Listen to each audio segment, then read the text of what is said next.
Merhabalar. Dolarla alakalı kısa bir teknik olarak ne durumda ona bakacağız. Daha önceden zaten dolarla alakalı yaptığım videolarda söylüyordum. Dolar kontrollü bir para birimi. Aslında dünyadaki hemen hemen bütün enstrümanlar, para birimleri bu şekilde kontrollüdür. Yani olağanın dışına çıkmadıkça görüyorsunuz. Yani şu bir kontrollü hareket. Bunlar belirli bir vadeye yayılmış kontrollü bir hareket aslında. Bundan sonra burada kur şokları yaşandı. Görüyorsunuz. Bunlar kur şokları yaşandıktan sonra tekrar kontrolü aldılar. Yani şu bölgede kontrol alınıyor. Buraya kadar görüyorsunuz. Ne kadar? Burası Mayıs 23. Şurasını ele alsak burası da Haziran 22. Yani yaklaşık bir sene bakın aynı çizgide tutmuşlar.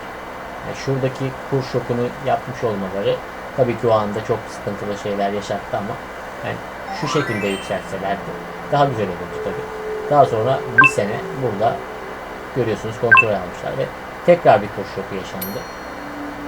Ondan sonra bakın tekrar burada e, Temmuz 23 buraya kadar Mart 24. Yani görüyorsunuz hemen hemen aynı şey burada da şu an görüyorsunuz yani bu kontrollü bir para birimi. Şu an şu son durumda bir atak gene yaşandı ama yani bu zaten çok yüksek bir atak değil. Aslında doların bandını belirledi. Şu bandın üstüne çıkacak muhtemelen zaten de. Şöyle bakalım yine. Ağustos, Eylül. Şöyle baksak Eylül 25. Tamam. Buralarda sıkış yani şu bandın içinde sıkışır muhtemelen. 23-25 ekstra bir durum olmazsa şu bölgede hareket edecek yani. Kur şokları yaşanmazsa ve tek de beklemiyorum işin açıkçası. Yani şu tarz belki bir şeyler olabilir.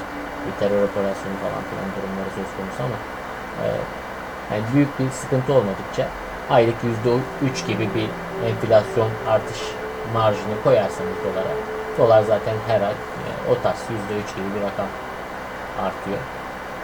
Bu da kontrollü bir para birimi olduğunu, anlaşmalar üzerinden hareket edildiğinin de bir göstergesi. Ama tabii ki ticaret yapanlar için, bazı dolarla alışveriş yapacaklar için doları öngörmek önemli.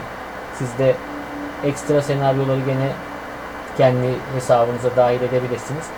Onun haricinde her ay %3 gibi bir artış yaşayacağını doların göz önünde bulundurarak bu şeyi yapın. Dolara yaklaşımınızı yapın. Şöyle hemen bakalım.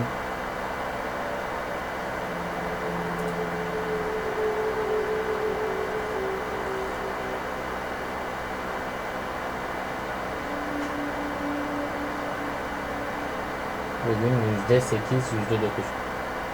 %9. Şurada %1, %2'lerde kalmış yani ilk ay. Şöyle Mart. Bakıyoruz Mart'ta da %2'de kalmış. Görüyorsunuz değil mi? Hani bakın bu çok aslında kritik bir nokta.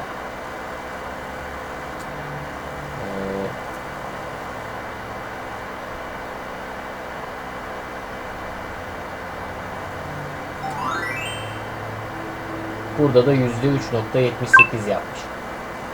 Şuradaki şokla beraber bakıyoruz. %8'e kadar çıkmış. Yani ilk 2 ay dolardaki artış yavaşlamış ama bu aradaki son ay yaşanan şeyi ve o ara, yani %3 diyorum ya işte bu %3'ün şeyi bu. Baktığınız dolar %3'ün altında yani enflasyonun altında ya da enflasyonun yarısı kadar bir artış yaşıyor. O zaman bilin ki arada şu tarz bir hareket olabilir ya da yani biriktiği kadar sıçrama ihtimali var. Ne kadar birikirse enflasyonun o şeyine bakmak lazım. Ne kadar birikirse bu sıçrama hareketinin de o denli yüksek olması söz konusu olabilir. Neyse uzatmayalım. Zaten dolar bana göre bir yatırım aracı değil ama dolarla ticaret yapıyorsanız, işiniz varsa, borcunuz varsa bunu tabii ki göz ardı etmemek lazım. Başka bir videoda görüşene kadar ben Samet. Burası Yatırım Oyunu.